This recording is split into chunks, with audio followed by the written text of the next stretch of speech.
안녕하세요. 워싱턴 윤준혜의 윤주입니다. 저는 요새 고민이 생겼어요. 오른쪽 눈에 유난히 눈물이 자주 고여서 어떤 날엔 눈 밑이 빨갛게 짓물러 있어요. 심한 날엔 엄청 쓰라리기도 하거든요. 눈 화장을 한 날엔 오른쪽만 눈물이 계속 나서 화장품 알러지인가 라고 생각했는데 글쎄 지난주에 친한 언니를 만나 놀다 알게 된 거예요. 윤주야, 그거 나이 들어서 눈이 처져서 그러는 거야. 나도 그러고 내 친구들도 다 그래. 맨날 눈 밑에 빨갛게 짓물러가지고 거기만 화장도 안 지워지고. 저와 비슷한 나이의 사람들은 누구나 겪는 일이라고 하던데 저는 몰랐어요. 나이가 들면 눈이 처지면서 위에 눈꺼풀 때문에 미세하게 쓸리면서 눈물도 나고 그 부분만 화장이 잘 안 지워지기도 하고 짓무르기도 한다는 거예요. 나이를 먹으면서 자연스러운 현상이긴 한데 뭐 어떻게 개선할 방법이 없으니 고민이 되더라고요. 뭐 땡기는 수술이라도 할까요? 저도 이제 내년이면 50이 되는 나이가 되다 보니 요샌 나이가 들면서 변화하는 것들이 모두 고민거리예요. 친구들을 만나도 다 저와 고민이 같은 거 있죠. 어떻게나 머리가 빠지는지 대머리 되겠어. 난 이제 무릎 관절 통증 때문에 조깅도 못해. 의사가 그냥 걸으래. 5년 전에 입었던 바지가 안 맞는다. 맞아도 어찌나 불편한지 다이어트해도 살이 안 빠져서 너무 우울해. 이런 고민들이에요. 거칠어지는 피부, 운전할 때 눈 침침함, 전부 노화와 관련된 것들인데요. 슬퍼요. 살면서 고민 하나쯤 없는 사람은 이 세상에 없겠죠? 갓난아이와 죽은 사람을 제외하곤 없을 거예요. 아니죠. 갓난아이도 말을 못해서 그렇지 나름의 고민이 있을 수 있겠죠. 저희 아들의 고민은 어떻게 하면 축구를 잘할 수 있을까와 어떻게 하면 살이 안 찌면서 군것질을 마음껏 먹을 수 있을까.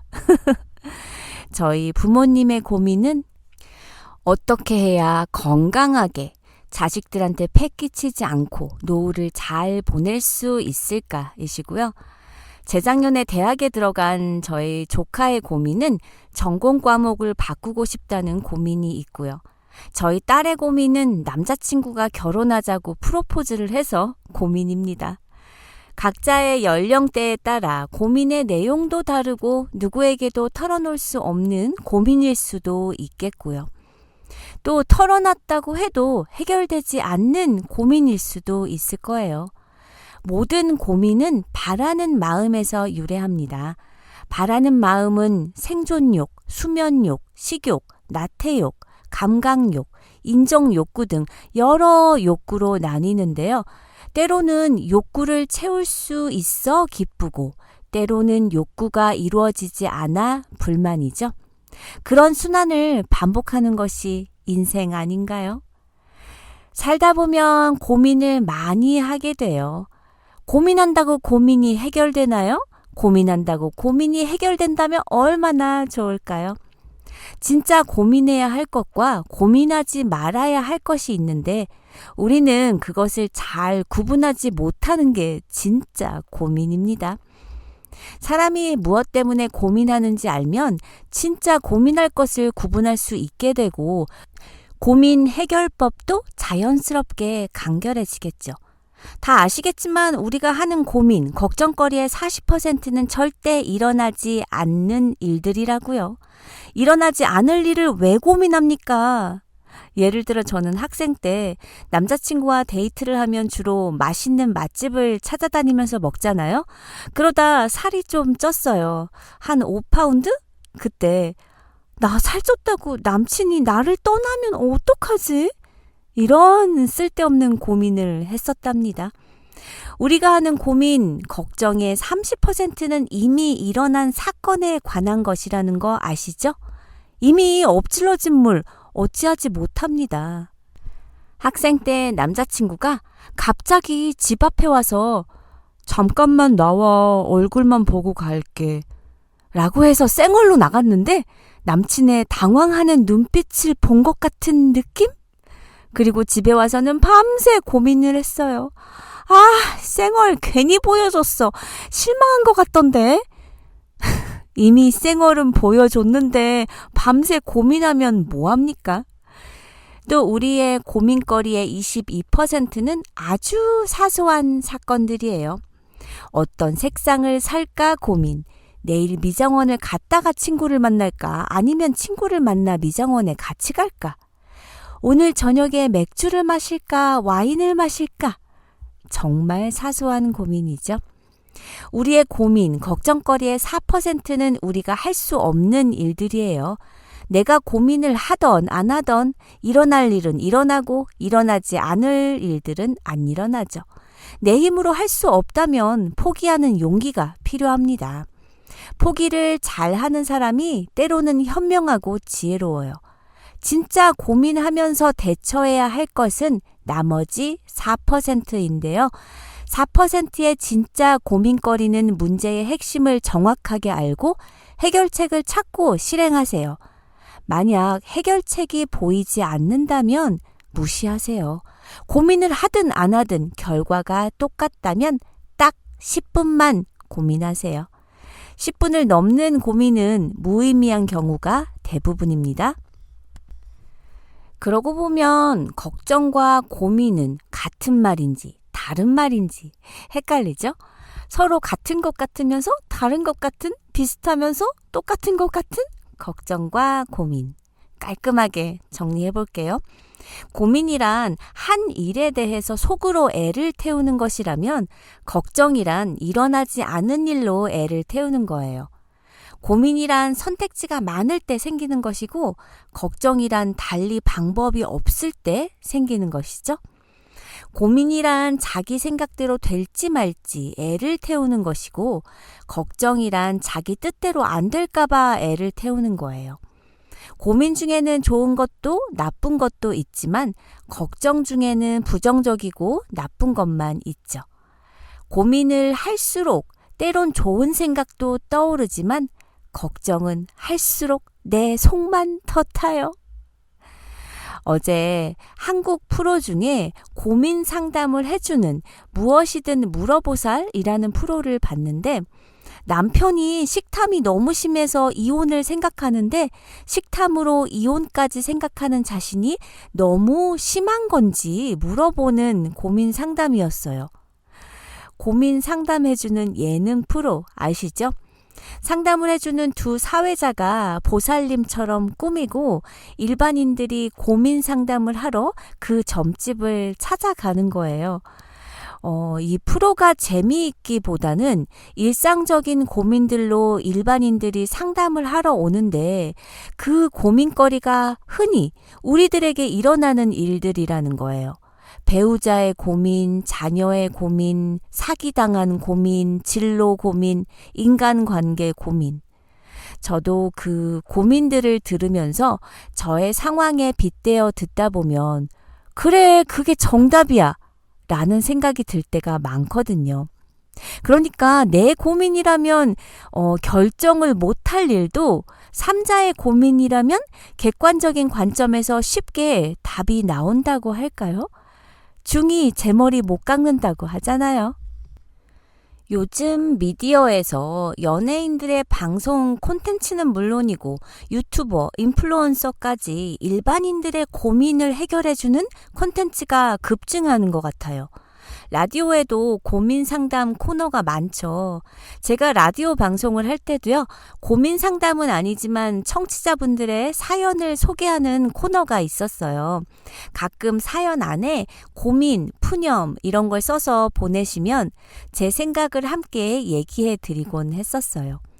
사연을 보내면 라디오 DJ가 사연을 읽어주고 자신의 짤막한 생각을 덧붙이는데 최근엔 좀 더 전문적으로 아예 라디오 속의 상담사나 정신과 전문의를 초청해 심도 있는 상담을 나누기도 하더라고요. 아예 땡땡땡의 고민 상담소라는 타이틀을 내건 다음 팬들의 고민 상담을 해주기도 하고요.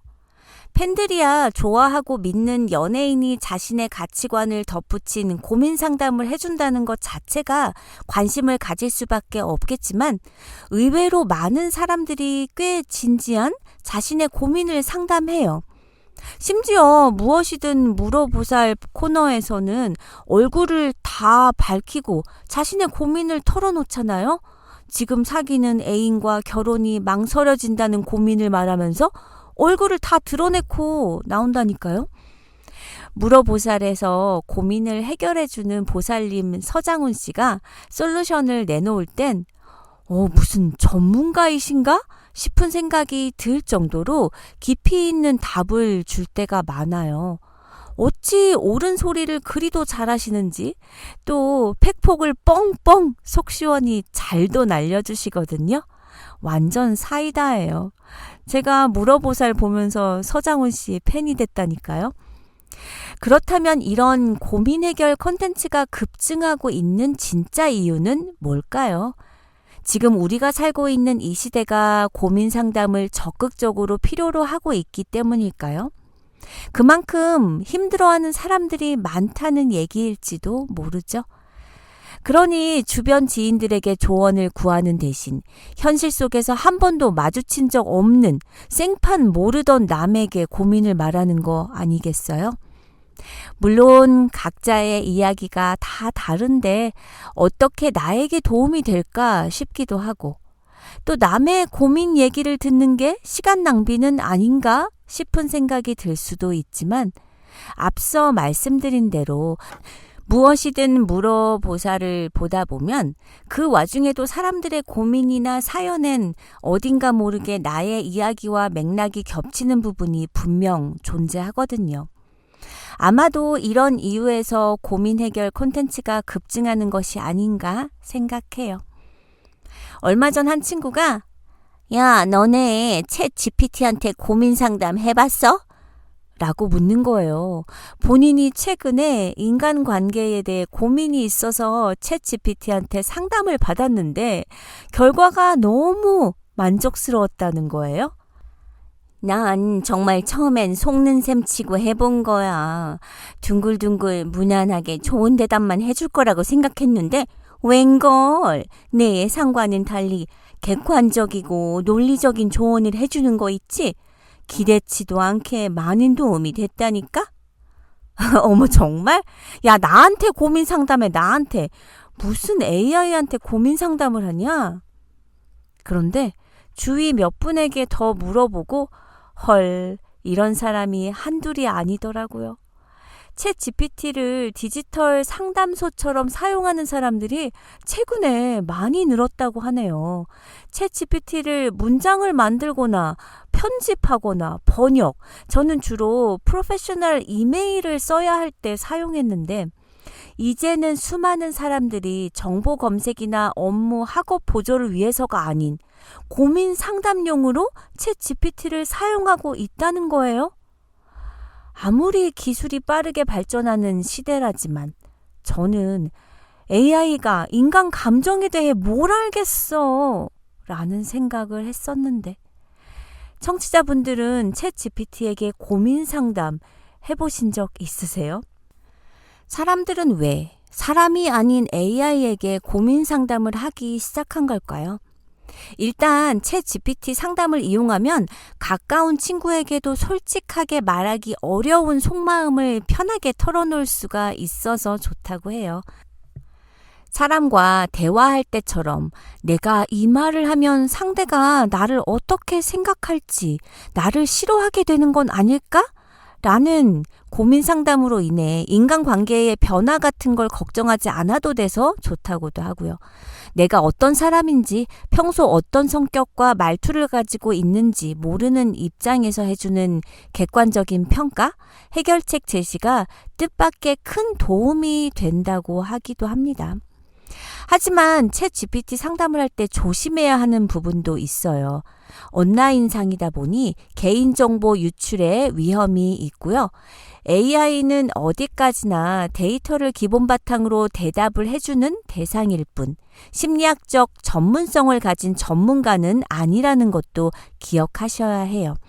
전문가가 말하길 AI가 출시 초기에 비해 많이 발전하긴 했지만 전문적인 정신과적 치료를 대처할 수는 없다는 점을 분명히 인지하는 게 중요하다고 했어요. 또 너무 의존하게 된다면 그것도 문제인데 현실 속 사람에게는 쉽게 할 수 없는 하소연, 외로움, 자존감 하락 등 감정적인 문제를 쏟아내며 챗 GPT를 감정 쓰레기통으로 쓰는 사람이 많아지고 있다는 말이 나오는데요. 이런 과정에 익숙해지다 보면 인간관계를 통해 자신의 감정을 조율하고 문제를 해결하는 능력 자체가 퇴화할 수 있다는 거예요. 기술이 발전할수록 사람과 기술이 맺는 관계는 점점 다양해질 수밖에 없어요. 나중에는 사람보다 AI와 더 많이 접촉하고 교류하게 될 수도 있고요. 그러니 중요한 건 이런 흐름을 무조건 찬양하거나 거부하기보단 사람과 기술이 맺는 관계가 어떻게 변화해 가는지, 그 안에서 무엇이 진짜 달라지고 또 그대로 유지되는지를 찬찬히 살펴보는 일일 거예요. 어쨌든 언제든지 나의 고민을 털어놓고 방향을 제시해 줄 수 있는 누군가가 있다는 건 사람이든 AI든 좋은 일 아닐까요? 제가 회사의 창립자이자 자기 개발에 관한 이름난 연설가인 사람이 강연을 마치고 나오는데 한 여성이 다가와 이렇게 말했어요. 만일 제가 이 나이에 로스쿨에 입학하면 졸업을 할 때에 55살이나 될 텐데요. 지금 해야 할지 고민입니다. 그러자 그 기업가는 이렇게 대답했어요. 만일 지금 하지 않는다면 더 나이가 들어서도 똑같은 고민을 하는 자신을 만나게 됩니다. 미국 프로 중에 Better Late Than Never 이라는 프로가 있어요. 저는 이 프로는 본 적이 없는데요. 항상 이 말이 그렇게 생각이 나더라고요. 고민이나 걱정을 할 때 이 말에 용기를 얻어요. 한국말로 번역하면 안 하는 것보다 늦게라도 하는 것이 낫다라는 말이에요. 자기의 꿈을 위한 고민이라면 고민하지 마시고 그냥 시작해 보세요. 너무 위험 부담이 큰 일이라면 리서치를 하시든 그 분야에서 먼저 공부를 시작하시든 작게라도 시작을 한다면 나중에 후회는 덜하지 않을까요? 미켈란젤로는 89에 죽을 때까지 론다니니의 피에타를 조각했어요. 베르디는 아베 마리아를 85에 작곡했고요. 마사 그레이엄은 75이 되도록 공연을 했어요. 결코 늦은 때란 없죠. 미룰 때만 늦어집니다. 초등학교 1, 2학년 때는 학교 끝나고 뭐 하지? 뭐 하고 놀지? 라는 고민을 했어요. 나름 고학년일 때는 학원 끝나고 뭐 하지? 라는 고민을 했고요. 학교가 끝나면 늘 주산 학원이든 미술 학원이든 피아노 학원이든 가야 했으니까요. 제가 중학교 때 최고 몸무게를 찍었던 때라 그때는 고민이 학교 끝나고 집에 가면 뭐 먹지? 라는 늘 뭐를 먹을지에 대한 고민을 했던 것 같아요. 그러다 고등학교에서부터는 나중에 커서 뭐를 할지에 대한 고민을 슬슬 했던 것 같고요. 대학생 때는 한창 꾸미는데 정신이 없어서 늘 뭐 입고 나가지? 밤에 잠자리에 들 때도 내일 학교에 뭐 입고 가지? 데이트가 있을 때도 뭐를 입고 가지? 라는 고민을 늘 했어요. 제 친구가 예전에 그러더라고요. 군대에 있을 때 나는 뭐지? 라는 고민을 늘 했다고요. 지금 청취자분들은 어떤 고민 중이신가요?